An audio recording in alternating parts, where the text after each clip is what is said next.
नमस्कार आदाब, मेरा नाम है सरवत। आप देख रहे हैं ऑर्डिनरी। 15 साल की साइंटिस्ट ने दुनिया में नाम कर लिया। रिपोर्ट ने उठाए सवाल, खबरों से महिलाएं गायब क्यों हैं? 27 साल पुराने भ्रूण से दुनिया में पहली बार बनी मां।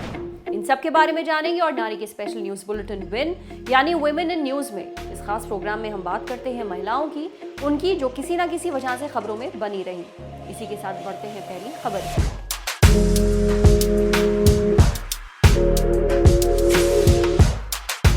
15 साल की गीतांजलि राव बनी time kid of the year. America के कोलोराडो की रहने वाली भारतीय मूल की गीतांजलि राव ने इतिहास बनाया। दुनिया भर में मशहूर टाइम मैगजीन ने पहली बार किड ऑफ द ईयर का टाइटल देने का निर्णय लिया। 5000 से भी ज्यादा प्रतिभागियों को परखा गया। इन्हीं के बीच से गीतांजलि को चुना गया है। हॉलीवुड एक्ट्रेस और एक्टिविस्ट एंजेलिना जोली ने उनका इंटरव्यू भी लिया। गीतांजलि को यह अवार्ड साइंस में उनके बेहतरीन काम और साइबर बुलिंग से लड़ने के लिए किए गए उनके प्रयासों के लिए दिया गया है। गीतांजलि को इससे पहले अमेरिका की टॉप यंग साइंटिस्ट का अवार्ड भी मिल चुका है। गीतांजलि ने टेडएक्स इवेंट के लिए भी स्पीच दी थी। गीतांजलि आगे जाकर MIT से जेनेटिक्स की पढ़ाई करना चाहती है। रिपोर्ट ने बताया, न्यूज रूमों से गायब है महिलाएं। बिल और मेलिंडा गेट्स की फाउंडेशन की एक रिपोर्ट आई है। नाम है the missing perspectives of women in news. 6 देशों पर सर्वे के बाद ये रिपोर्ट दी गई है। ये देश है Bharat, America, England, Nigeria, south Africa और कीनिया। पता चला है कि साल 2000 से न्यूज रूम्स में महिलाओं की संख्या नहीं बढ़ी है, खासतौर पर लीडरशिप और मैनेजमेंट वाले पदों पर। इस रिपोर्ट को लिखने वाले लूबा कसोवा ने मीडिया से बातचीत में बताया कि 21वीं सदी में खबरें मुख्यतः पुरुषों द्वारा पुरुषों के लिए प्रोड्यूस की जाती थी। उनमें फीचर भी पुरुष करते थे और ऐसी खबरें देखने पड़ने वाले भी अधिकतर पुरुष हैं।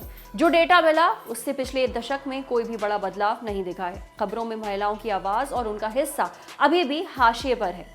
कसोवा के अनुसार खबरों में महिलाओं को एक्सपर्ट, मुख्य किरदार या फिर सोर्सर के तौर पर कोट किए जाने की संभावना 2 से 6 गुना कम है। यही नहीं, स्टडी में शामिल इन सभी देशों में लिंग भेद और स्त्री पुरुष बराबरी से जुड़े मुद्दों की कवरेज लगभग गायब है।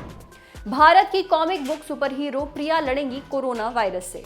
डिजिटल मीडिया में भारत की पहली महिला सुपर हीरो प्रिया की सीरीज में नई किस्त आई है। इसमें वो मास्क पहनकर कोरोना वायरस से लड़ती दिख रही हैं। प्रिया पाकिस्तान की सुपर हीरो बुर्का अवेंजर के साथ मिलकर इस महामारी के बारे में लोगों को जागरूक करती हैं। इसमें उनका साथ देती हैं उसकी साथी बाघिन, जिसका नाम है साहस। इस बार कॉमिक्स के साथ उसका एक हिस्सा वीडियो में भी रिलीज किया गया है। बाघिन की आवाज के लिए वॉइस ओवर दिया है विद्या बालन ने। वहीं प्रिया की आवाज एक्ट्रेस मृणाल ठाकुर की है। प्रयास मास्क नाम का ये एपिसोड चौथी किस्त है इस सीरीज की। इसमें वो फ्रंटलाइन वर्कर्स की मेहनत और उनके बलिदान की भी बात करती हैं। इससे पहले प्रिया की 3 और किस्तें आ चुकी हैं, जिनमें महिला सुरक्षा, एसिड अटैक और सेक्स ट्रैफिकिंग पर बात की गई थी। प्रिया की ताकत उसकी दया और सहानुभूति है। वहीं साहस एक उड़ने वाली बाघिन है जो उसे हर जगह लेकर जाती है। 27 साल पुराने भ्रूण से मां बनी महिला। अक्टूबर 1992 में एक भ्रूण फ्रीज किया गया था। अब लगभग 28 साल बाद इस भ्रूण का इस्तेमाल हुआ है और एक बच्ची पैदा हुई है। उसका नाम मॉली रखा गया है। मामला अमेरिका का है। यहाँ पर टीना गिब्सन नाम की महिला के गर्भ में इस भ्रूण को डाला गया था फरवरी 2020 में।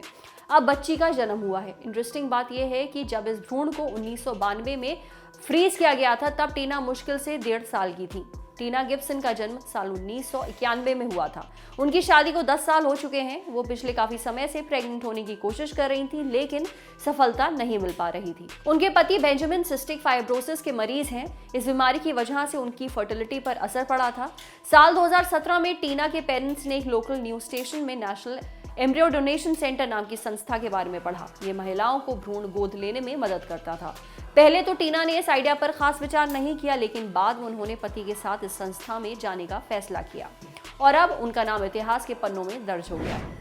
आज की ऑर्डिनरी इस सेक्शन में हम आपको मिलवाते हैं कि ऐसी आम महिला या लड़की से जो कोई सेलिब्रिटी नहीं होती है, लेकिन उसे देश की सभी महिलाएं प्रेरणा ले सकती हैं। आज की ऑर्डिनरी है उत्तर प्रदेश के मैनपुरी की रहने वाली विट्टन देवी। इन्होंने निर्णय लिया है कि वो अपनी जमीन सरकार को दे देंगी। मैनपुरी जनपद के किशनी तहसील के चितायन गांव की रहने वाली हैं विट्टन देवी। उनका कहना है कि घर वालों से उन्हें कुछ नहीं मिलता है, जो कुछ भी है सरकार देती है, इसलिए अपने 11.5 बीघा जमीन को वो PM मोदी के नाम कर देंगी। लिखा पढ़ी कराने जब वो तहसील पहुंची तब ये बात सामने आई। जिन वकील के पास उन्होंने पहुंचकर बात की, उन्होंने बताया कि परिवार वालों से भी बात की जाएगी, लेकिन अगर तब भी वो जमीन देना चाहेंगी तो PMO के नाम पर उनकी जमीन की लिखा पढ़ी करके ट्रांसफर कर दिया जाएगा। तो ये थी आज की खबरें। अगर आप भी जानते हैं ऐसी किसी महिला को या लड़की को जो दूसरों के लिए एक मिसाल है तो उनके बारे में हमें जरूर बताइए। मेल करिए lollandtalkwomenandnews@gmail.com पर। ये खबरें आप तक लेकर आई थी प्रेरणा। कैमरे के पीछे हमारे साथ है अमितेश। ये वीडियो फेसबुक पर देख रहे हैं तो हमारे फेसबुक पेज को लाइक करिए, यूट्यूब पर देख रहे हैं तो हमारे चैनल को सब्सक्राइब करिए, बेल आइकन पर जरूर क्लिक कर दीजिए ताकि जब भी हम कोई नया वीडियो अपलोड करें तो उसका नोटिफिकेशन आप तक सबसे पहले पहुंचे। शुक्रिया।